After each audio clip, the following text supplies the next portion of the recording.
It's called a soul's plan.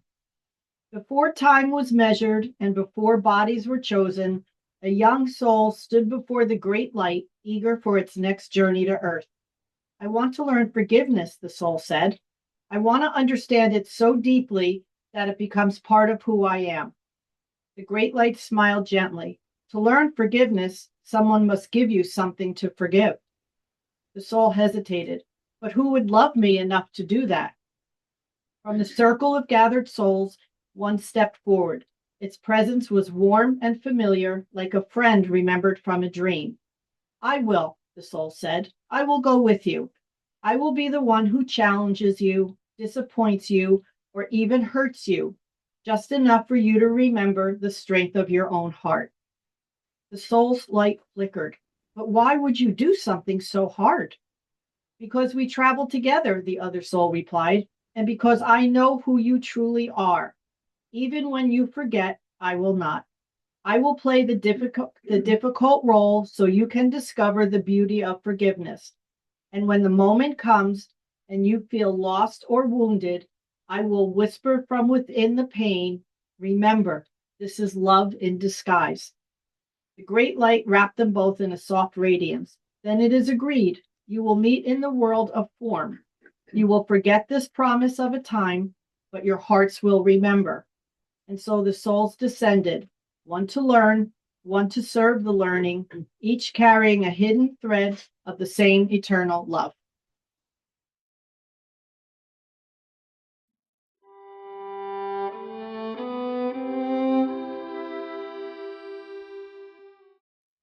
So I did a little cheating, I must admit. I looked at the order of service before I wrote my talk for today, and I saw that we were going to be singing "You'll Never Walk Alone." I was not familiar with the song, so I did some research, as I've been known to do. "You'll Never Walk Alone" was written by Rodgers and Hammerstein in 1945 for their Broadway musical Carousel. Now, don't expect that any of you were there. The story is set, where the story was set in 1873, although I guess it's possible. The story is set in a small New England fishing town in 1873, and it centers on Billy Bigelow, a brash carousel barker, and Julie Jordan, a quiet mill worker. They met, fell in love, and married, but their union cost them both their jobs. Julie became pregnant, and Billy struggled to provide for their family, so he turned to crime. He teamed up with a shady con man to rob a bank, but the plan went wrong, and Billy died.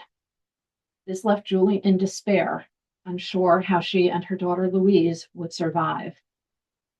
Billy returned to the world of the living 15 years later. He encountered Louise, who grew up haunted by her father's reputation.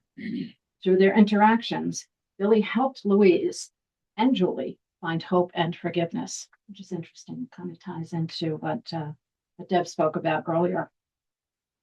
In the show, "You'll Never Walk Alone" is sung to comfort Julie upon Billy's death, and it was later reprised during Louise's graduation ceremony to show that hope, courage, and connection are what carry a young person into adulthood. This moment reframed the song from a message of comfort in sorrow to a universal message of hope for the future, and the entire community joined in the song to show that no one faces life alone. The meaning behind the lyrics from "You'll Never Walk Alone" is much deeper than a simple message of encouragement. The song is about endurance, courage, and the spiritual truth that no one faces life alone, even if it feels that way. Here's a breakdown of the meaning. When you walk through a storm, hold your head up high. The storm represents any period of hardship, fear, grief, uncertainty, loss, emotional turmoil. Holding your head up is not about pretending everything is fine. It's about maintaining dignity and hope, even when life feels overwhelming. Don't be afraid of the dark. The dark is the unknown, the moments when you can't see the path ahead. This line encourages trust in yourself, in life, in spirit, and in the people who love you. At the end of the storm, there's a golden sky. The golden sky symbolizes healing clarity, and renewal. This is the promise of transformation. Storms don't last forever. There is always a clearing, a moment of light, a return to peace, and sometimes a rainbow. And a sweet silver song of a lark. Larks sing at dawn. They are symbols of hope after darkness. The line says, when the storm passes, you'll hear life singing again. Joy returns, light returns, you return. Walk on through the wind, walk on through the rain. This is resilience. It acknowledges that though life will shake you, you push and test you, you keep going. Though your dreams be tossed and blown, dreams don't always unfold neatly. Life can disrupt them or reshape them. But the message is, don't give up on your dreams. Walk on with hope in your heart. Hope is a spiritual force. Hope is what keeps on going when logic says stop. Hope is what keeps you open to healing, guidance, and connection. And you'll never walk alone. This is the heart of the song. It means you are held by community. You are held by love. You are held by spirit. You are held by those who have passed but still walk with you. And you are held by the resilience inside you that refuses to disappear. It's a reminder that even when you feel alone, you never, ever truly are. This song resonates deeply in spiritual settings because it speaks to the same truth that is weaved through our weekly services.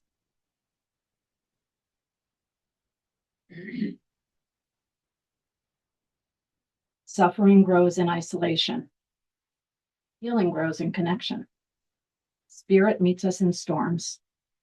Community carries us when we cannot carry ourselves. Hope is a lifeline, not a cliche. This song is essentially a musical sermon about courage, faith, and the unbreakable thread of connection that runs through every human life.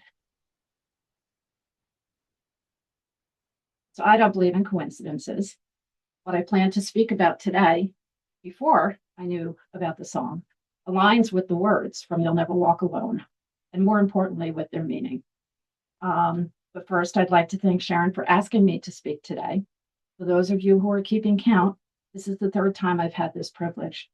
The first time was last year, and I'll admit I was nervous and hesitated to say yes.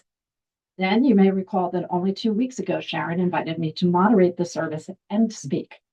And I only hesitated briefly before saying yes to both. In for a penny, in for a pound. When Sharon invited me to speak today, I didn't even hesitate to say yes. I call it acting my way into good thinking, chills. Meaning if I act differently, my thoughts and feelings will eventually follow. I've discovered that when I stop worrying about finding the right topic and instead keep an open mind and an open heart, inspiration finds me. Yesterday morning, while participating in a healing circle, a friend spoke about a work presentation that he had attended and how the very first sentence on the very first slide stopped him in his tracks. Isolation is the crux of true human suffering. Needless to say, that sentence stopped me in my tracks too.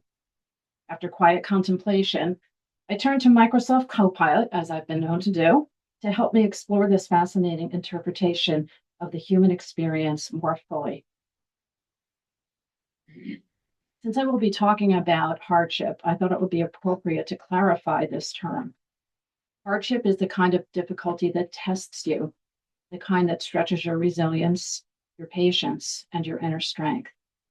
Hardship often involves losing someone or something you love, or a shattered dream. A physical illness or injury of you or a loved one that may even require you to become a caregiver. Financial strain due to job loss, unprofitable investments, or even rising inflation. Mental illness that impacts you or a loved one physically, emotionally, mentally, and spiritually. Or other life disruptions that result in loss of stability and uncertainty, such as the end of a marriage. Hardship is the storm you didn't necessarily choose, but you must walk through it anyway. Also note that hardship is not about an event itself. It's about the impact an event has on your world. It's the moment when life feels heavier than you expected. You're stretched beyond your comfort zone. You're forced to grow in ways you didn't plan to. You feel vulnerable, exposed, and unsure. It's the terrain where character is shaped and compassion is born. So, back to the phrase, isolation is the crux of true human suffering. In short, this means that the deepest pain humans experience doesn't come from hardship, but from feeling alone in the midst of hardship.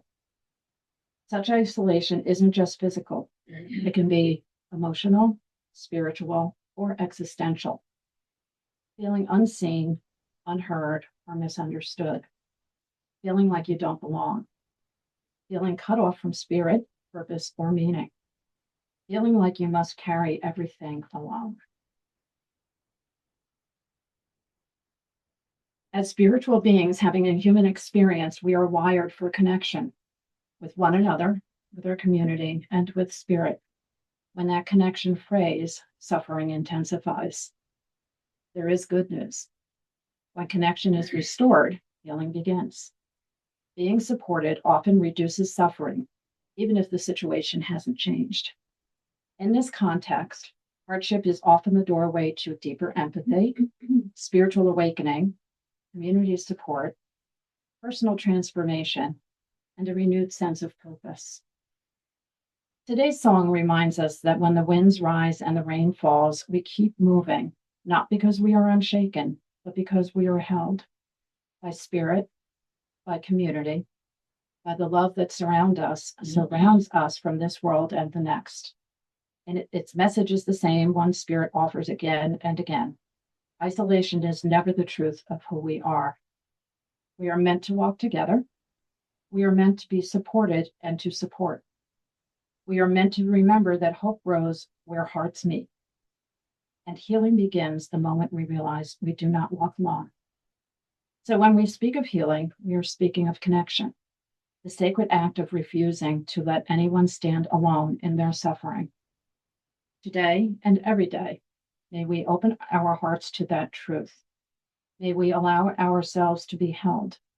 May we offer our presence to others.